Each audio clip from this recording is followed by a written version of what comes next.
All right. So you've been asking for a deep dive into this child welfare vote in Canada. Yeah. And we're really trying to get to the bottom of how it's going to affect families right now. We've got a lot of articles to work with here. It's complicated. Yeah, it really is. There's so much history here, years of legal battles and political negotiations all kind of coming to a head with this vote. And I think the important thing to remember through all of this is that at the heart of it, at the heart of this issue, are the lives of Indigenous children and families. Exactly. And those are the people we want to focus on today. How this vote is going to impact families like right here, right now. So the big news is that First Nations chiefs held this debate on a major child welfare reform deal. And the result was a pretty resounding no. Yeah, it wasn't even close. 267 out of 414 chiefs voted against this deal, so almost two-thirds, which I think really sends a message that there are some serious concerns within these communities. Right, and Yeah. I think for people who might not be super familiar with how things work in Canada, First Nations chiefs, they're leaders of their communities, kind of like elected officials in a way, but they have this unique historical and political role. Absolutely.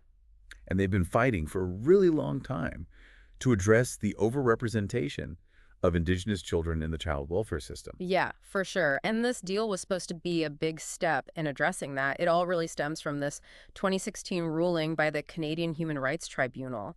They found that the government was discriminating against Indigenous children by underfunding on-reserve child welfare services. Okay, so I think we should probably break that down a little bit. Mm. On reserve basically refers to land that's been set aside for specific First Nations communities. Mm. And the tribunal found that because those services on reserves were underfunded, that led to way more Indigenous children being taken from their homes than non-Indigenous children. Exactly, and that's a huge problem. Yeah. So this deal, with all of its promises of billions of dollars, it was supposed to help close that funding gap, improve those services on reserves, and ultimately try to help keep Indigenous families together. So you can definitely understand why there was so much riding on this vote. Mm. And then to have it be such a strong rejection. What really struck me was just the emotional weight of this whole issue, especially hearing from one mother in particular who's been personally impacted by all of this. Right. Carolyn Buffalo's testimony at the assembly was just incredibly powerful. She talked about her son, Noah, who has cerebral palsy. He needs a really high level of care.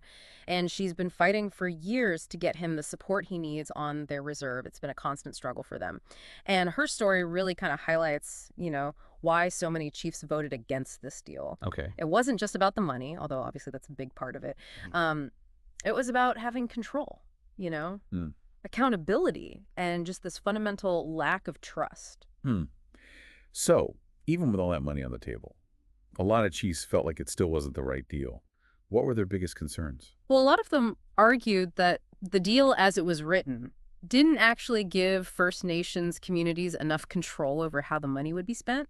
Interesting. They felt like the government was still trying to call the shots instead of letting these communities decide, what's actually best for their children and their families. Right. It's like if someone offered to give you a ton of money to renovate your house, but then they insisted on picking out like all the paint colors and furniture themselves. Exactly. Even if it wasn't your style, you'd probably be like, I don't know about this. Yeah, you would definitely start to wonder if they were really listening to you and what you needed. Totally. And that's where this lack of trust comes in.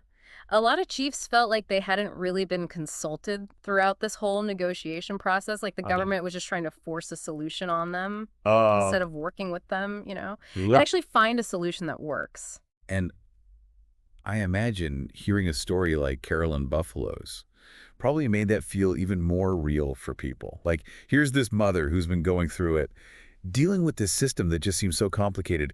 Did the deal even really address those struggles that families are dealing with every day?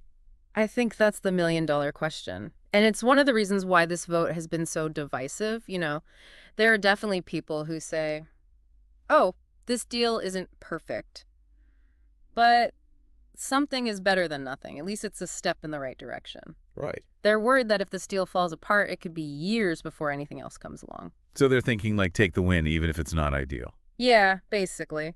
They're afraid of a change in government or, shifting priorities, which could mean starting this whole thing over again and leaving families in limbo for even longer. And in the meantime, it's the kids who are suffering. He's like that saying, don't let perfect be the enemy of good. Exactly. But then there's the other side of the coin, too. Right. And the other side is a lot of chiefs and advocates who are saying This was our chance to get it right. They're saying that accepting a deal that doesn't actually address the root causes of all of this would be doing a huge disservice to Indigenous children and families who've already been through so much. This is about more than just money. It's about justice for past wrongs, too. Absolutely. And for a lot of these chiefs, they feel like this was their chance to build a system that actually works.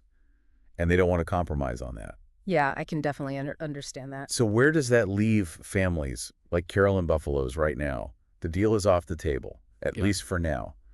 What are their options? It's a tough situation, and unfortunately there aren't any easy answers. I mean, with the deal rejected, it means that for the time being, families are stuck navigating the same flawed system with all of its complexities and inequalities. That's got to be incredibly frustrating for them, to be waiting for change, hoping for a system that actually supports them. Oh, absolutely. And this is where Ashley Back's story really resonated with me. She was another person who shared her experience.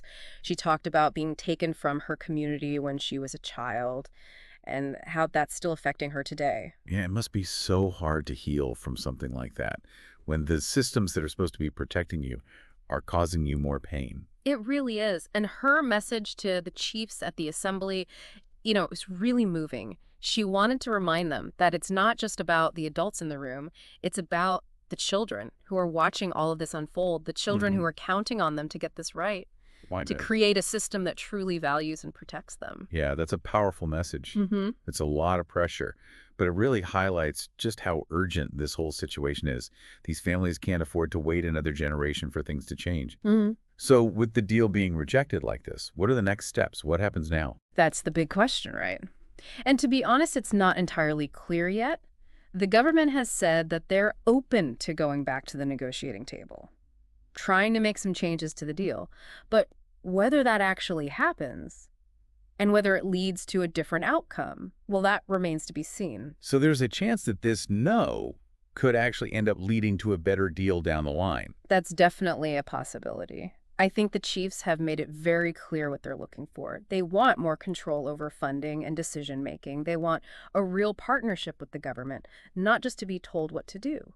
And they want a system that respects their right to raise their children in their own cultures and communities. Right. It sounds like it would require a really fundamental shift in how things are done. Absolutely. And that's not going to happen overnight. Definitely not. And in the meantime, there are families who need help now. Exactly. And that's what's so important to remember. This is about real people's lives. Yeah, and it can feel so overwhelming.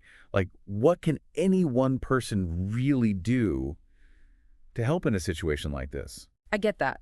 But even though it's a huge systemic issue, it doesn't mean that we're powerless. Right. I think one of the most important things is education. Take the time to learn about the history of residential schools in Canada. Learn about the Truth and Reconciliation Commission's calls to action. And just try to understand the challenges that Indigenous communities are still facing today. Like really understanding the root of the issue. Exactly, because that knowledge is power. Yeah. What else can people do? Well, there are some amazing organizations out there who are doing really important work. They're providing culturally appropriate services to Indigenous children and families. They're advocating for policy changes. And they're supporting families who are in crisis. And I imagine just listening to Indigenous voices and perspectives is huge, too. It's essential. Yeah. Seek out Indigenous writers, artists, activists. Listen to their stories. Understand their experiences.